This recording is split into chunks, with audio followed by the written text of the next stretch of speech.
Kalau korang semua tahu, saya bermula kerjaya saya sebagai seorang model. Saya banyak buat shooting, runway semua dalam industri fashion. Sekarang saya masih lagi buat benda tu sebab saya suka buat modeling tu. Dah menjadi rutin kehidupan saya juga, pergi fitting baju, casting, pergi rehearsal runway semua. Dan saya still akan buat sampai saya rasa sampai bila-bila kot saya akan buat modeling. Dan bagi saya, cabaran yang saya pernah lalui di dalam modeling ni adalah macam mana kau nak sustainkan diri kau di dalam industri fashion ni. Sebab kita tahu industri fashion ni dia ada season dia. So contoh macam dulu mungkin saya muka baru dalam industri fashion ni. Mungkin sekarang saya dah muka lama. Banyak lagi muka budak-budak baru yang fresh face, yang nak fight untuk menjadi yang in trend lah dalam dunia fashion kan. So bagi saya, challenge yang paling susah saya kena buat is macam mana saya nak sustainkan diri saya di dalam industri modeling dan fashion ni. Itulah.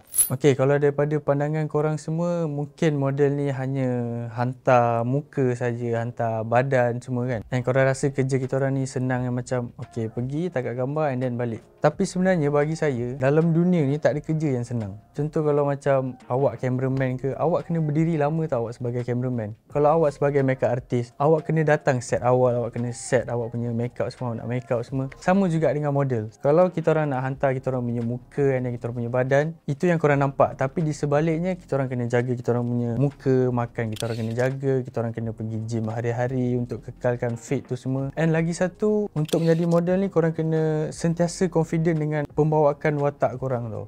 So bagi saya memang tak ada kerja yang senang dekat dunia ni.